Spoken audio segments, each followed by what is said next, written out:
See you, TMG. And that's what kind of fight you need from Joshua now. Joshua needs to go and fight Franklin. It needs to be convincing, to be fair. I don't know slugfest. It needs to be convincing. Because he's come he doesn't want to be a fighter. He wants to be a boxer. And that's what he's trying to come. That's what he's trying to fight Yusuf the first time. The second time, he's trying to be a boxer, isn't it? When Sam was on the show, he was trying to say, as a boxer, AJ's trying to improve. He's trying to show his jab. He's trying to show different parts of his arsenal. So that's fair enough. If just was trying to box, if he's trying to adapt to that style, let it be convincing when he faces Franklin. Do you think he can adapt his style to that way, or he has to go back to his roots? I just need to find the right balance. Like, yes, you can improve your boxing skills, but you can still be authoritative in your jab and your punch, and still have that killer instinct. It appears that he's lost a lot of killer instinct, which is lacking. I mean, he's able to enough for him to get through the Pulev fights, which is the fight I believe before the Usyk fights. But it was lacking in the Usyk fights. I mean, Pulev is a lot older and out of his prime than Usyk is, and it showed. Because if he had a bit more killer instincts, he probably could have got Usyk out there. Well, he probably could have won the fight. I think the difference. I think because AJ styles make fights, as they say, and they were saying that the way AJ fought was to Usyk's advantage, because I saw him fight Chisora. I think he fought Chisora before, and Chisora made it a fight, a brawl, and it was uncomfortable for Usyk. It was an uncomfortable fight because of how Chisora fights. Chisora is gangly. He's not a cultured fighter, so it's unpredictable, and that made it a difficult fight for Usyk. That's what AJ can do, that style. He can do that better, but he doesn't want to. He doesn't want to. He can definitely brawl. If it's a brawl, old school AJ, he was brawling. Physical times, he was brawling. But when he brawled, he's won, but it's been a bit too competitive. So he's taking a lump. But sometimes you want to win. You have to win. I mean, like, against Klitschko, there was ups and downs. Against White, there was ups and downs, but he won that, to be fair. And against Ruiz, he went into brawl. He's the one tactics against Ruiz, because Ruiz, he should have been a bit more on the outside. And he should have fought Ruiz like he fought Joshua Parker the first time, or how he fought Povetkin. Well, he just on the outside, on the outside, but also came through the right hand to knock him out. You know what I mean? In the second rematch, he just walked behind his jab. I mean, people heavily criticised him for that, and they were shown to be correcting him because he severely lacked his killer instinct, which was needed to take him over the line. It's the likes of Usyk. So AJ, he wants to not necessarily a brawler. He needs to get more into a puncher boxer. He's become more of a boxer puncher. He needs to become more of a puncher boxer, and also find brawling tactics if he can. Use his physical advantages, lean your weight on them, throw him around the ring. Be tough. You know what I mean? He's a bit too clean cut as a fighter. He needs to be a bit more unorthodox. If that makes sense. A bit like how Fury was Wilder, because White, he kind of leaned on him. He made him tired. He did a lot of different tactics. Grappled him, but then Fury knows the ins and outs of boxing, like he's the back of the it's a bit come back to the amateur career, isn't it? Because Joshua only really started fighting from 19, isn't it? 18, 19, so... Yeah. Sometimes the experience he does, when you don't learn from young, it's hard to teach the habits. So it's hard to teach those habits. You just need to learn new habits, and hopefully this new trainer will give him those new habits. From what you see from Spence and those, when you see them fight, what is a key characteristics of the fighters that are training with his new trainer? Fundamentally, they're very clean, especially Spence. They do the fundamentals well. They're punishing fighters. They have that killer instinct, they have that dog, and tactically, they are pretty sound. You know what I mean? And he gives a calming presence to them. Like, they don't really get overruled. Let me check who the other one is, because the child has confused me. I can't remember which child it is, to be fair. Is it the one that's always injured? I can't remember. Well, he's supposed to be fighting Tizu. Tizu or something like that? Costa Sue's son, Tim Zhu. Tim Zhu, man. He's a very good fighter. He's pretty decent, I think, on the field. Well, Yeah, Spence. When's Spence gonna fight, bro? Apparently, especially fighting Keith Thurman in the next few months, but he's gone quite over that side. Keith Thurman, man. That guy lost the money back here. He did. 40 plus. Money. He has Jamel Charlo. Okay. That's He's the one 3-1. He's a world champion title holder at, I believe, super welterweight. And his brother is the one that wants to fight Canelo, isn't it? The other one. His brother's bigger. Sorry? Isn't it? It's Jamel and the other one. Who's the other one? Janelle. I don't know what the other fellow is. It's Jamel and Jamal. Jamal's the one that fights at middleweight. Is it middleweight? I believe so. There's a big queue for that Canelo fight. I don't know why everyone wants it. I don't even know how John Ryder got that fight. Is that another one of Eddie Hearn patching the boys up and sending them across the pond? Basically, yeah. Why are these guys ahead of the queue, though? Canelo said he wants to refight. Who's the guy again? The Russian guy, the guy that beat him last time. Who's the light heavyweight that beat him that time? Who? Who's the light heavyweight that beat Canelo that time? Bivol. I mean, he said he wants a rematch with Bivol. I don't think that's gonna happen. But yeah, literally, It also come down to super middleweight. Derek James is currently only trainer in the sport who coaches 2 multi-world title holders. I believe Jamal Charlo is undisputed and respects. He's got 3 of the 4 belts at welterweight. Well, he needs to fight for the last belt, but he won't fight Crawford. Yeah, like I said, fighters under James are traditionally aggressive, spiteful, and are seldom in a mood to hit the final bell. Given these are traits that many feel Joshua has been lacking in recent years, fans can perhaps start to be cautiously optimistic that AJ could return to his old self under the American guidance. To be fair, even Prime AJ, let's say, if we go back to Prime AJ, Prime AJ wasn't a fine boxer. He was powerful, he had power of both hands. Yep. That's it. And he used it when he had to, and he had a killer instinct. He was sloppy. He was still sloppy. But he's just really changed his game ever since Klitschko. Was it? You said it as well. Since the Klitschko fight, maybe he was hurt. He didn't want to go down. He took a lot of a beating from that fight, and he's tried to change his style from there. From there on. Sorry, say that again? From the Klitschko fight, he took a bit of a beating. And from there, it's really changed his style. Yeah, that was the catalyst point for him to, change his style, change his ways. But I mean, we'll see if he can make that jump and even then some push himself into new heights like was discussed. Before we close in boxing, talk to me about Benavidez Plant. Did you watch it? Sit up. You watched it live? Sit up. To my nap, my routine. It's a great fight. A very good fight. It happens. That's what happens when the best fight the best. They put everything on the line. For 2 former champions, Plant lost to Canelo. Benavidez lost his belt on. He just lost the belt twice. He lost outside of the ring. Outside, he lost his belt on the scales and lost it because he failed a cocaine test. I mean, me personally, I had that fight 8 rounds to 4 or 9 rounds to 3 for Benavidez. If you really wanted to score it for Plant, maybe 7 to 5 to Benavidez, which is what one judge had. But I mean, Benavidez came far too strongly in rounds 8, 9, 10, 11, 12, at least maybe 7 to 12. Those rounds, he just took him by the scruff of his neck. And, he was like, kind of like Joe Dress in the sense, he was just a juggernaut, relentless, kept coming forward, was strong, was solid. Plant couldn't really get him to he couldn't really keep him off, couldn't really get Benavidez to respect his power to the extent he needed to.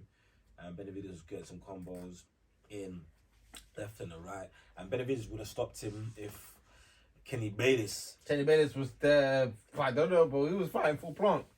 Yeah, I mean, he was doing too much. Maybe Plant paid him. He was doing way too much. I mean, there was even one time in like 6th or 7th round where it was a clash of heads, I believe, and I don't know, he called a pause to the fight, and for Plant to get checked, and Plant was in real trouble. Plant was on the verge of at least getting knocked down, and he allowed him to recover because these guys are elite athletes. If you give them like 10 seconds, they recover much quicker than we do, than normal humans, or mere mortals rather.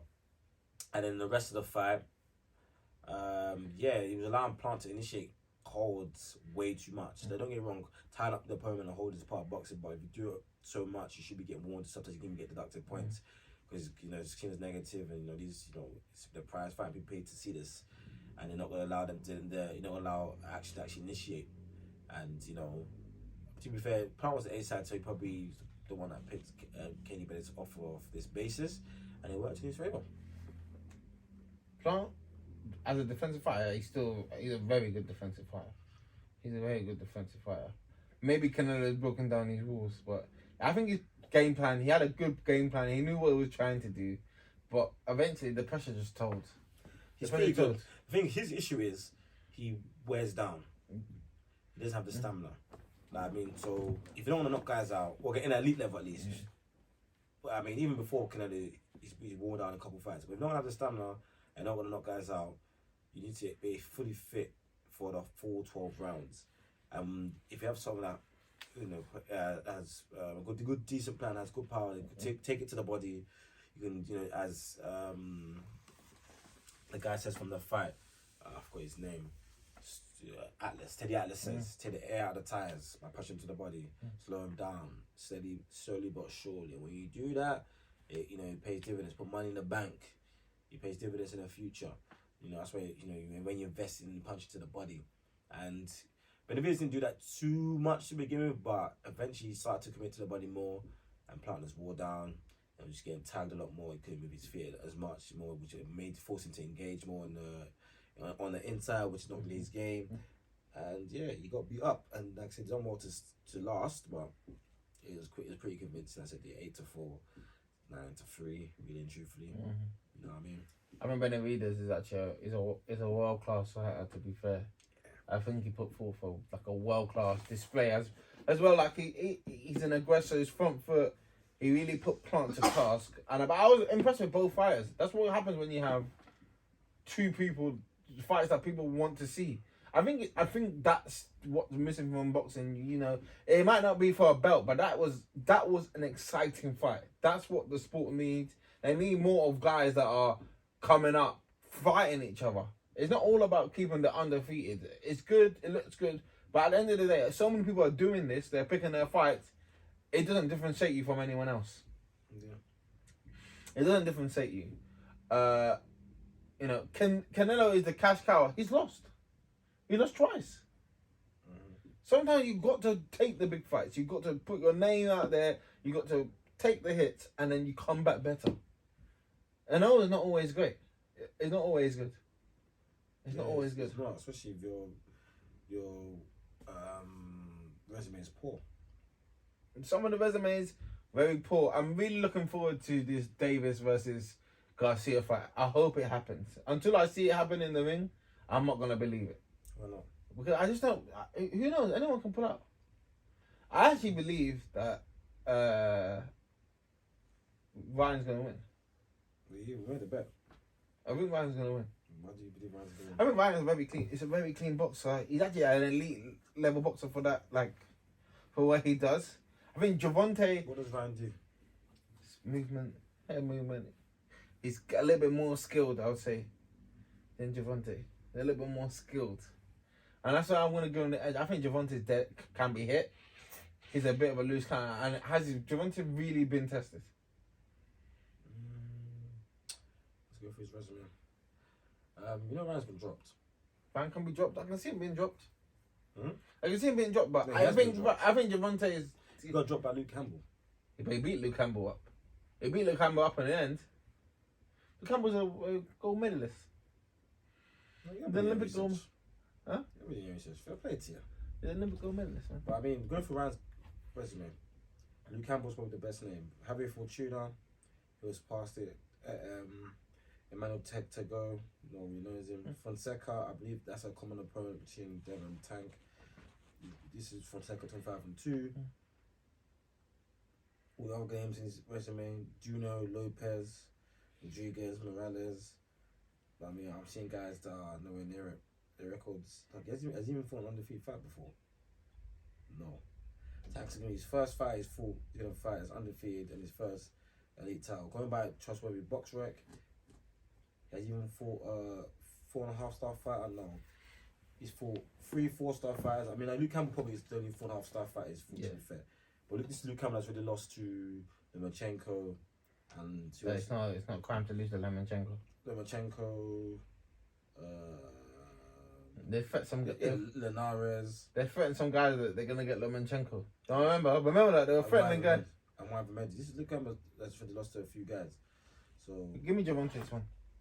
Javonte, well, you remember that the guy you're gonna bring up? No, there's what's his name? The Santo Leo guy. He's not the guy for the ropes. Leo Santa Cruz came up in weight. There's Isaac Cruz, solid fighter.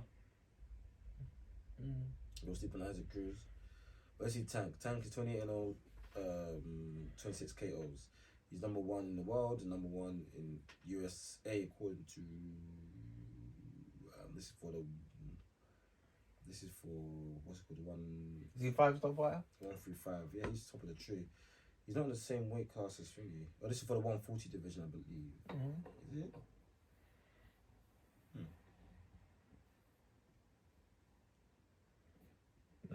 I'm just waiting for Shakur to come through and just start slapping guys up. And then, the boxer doesn't have them in the same weight, to be fair.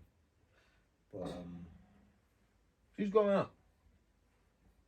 Lightweight is 135. And then welterweight is 147. The super lightweight, they're in super lightweight. Junior welterweight is 140. Maybe he has a boxer. You should have Thingy, I think, for 135. Are they fighting at 135 or 140? You should have. They does have Devin Haney. Boxing has Devin Haney as number 2. He doesn't have Shakur Stevenson yet because he has yet to fight at this weight class. So you got Haney. Who else? You got Haney, Kambosos, Lomachenko, Frank Martin. That's the guy. I believe he's another guy of Derek James stable. Williams Cepeda. How's Lomachenko? Lomachenko's 5. He's a 5-star fighter. Yeah. What rating is he at the list? He's 4th according to BoxRec. He should be number 1. No, Devin Haney should be 1's undisputed. How can Haney not be 1 in the one where he's undisputed? They're doing by resume. Well, Haney fight Javonte then. Isaac Cruz. Okay, this is Tank's resume. Hector Luis Garcia. Yeah, there's some he came up in weight. He was undefeated. Yeah. According to boxing, he's a 5-star, but he came up in weight. Yeah, some big fighters there. Romero was a 4-star fighter, undefeated. That was more of a money grab. Isaac Cruz, solid fighter, was 22-1. Did he knock him out? No, he didn't. Yeah, of course. Mario Barrios, he fought him at 140. He knocked him out in the 11th round. He was losing that fight, to be fair. Yeah. Leo Santa Cruz, he fought him at I can't remember what he fought him at, to be honest. I think it was 135. He fought him at 130, to be honest. Gamboa lost a couple fights. Is it Fonseca? No. So he fought Fonseca when he was undefeated, unlike Ryan Garcia. Did he knock him out? But yeah, this guy I'm thinking of, Pedraza. He fought Pedraza at 130. He knocked him out. This was 2017. Liam Walsh, British guy, couple box arena. I bet he knocked him out. He knocked him out. 5-star fighters. Pedraza was his first real fight, 2017. But Tank has fought better names than Ryan Garcia, to put him mildly. That's what I'm gonna say. Well, Ryan Garcia's got a better amateur career than him. He's beating Haney. Yes, Ryan Garcia's amateur career is pretty hallowed. Beat Haney, just to tell you. Yeah, but amateurs, a lot happens, man. Happens.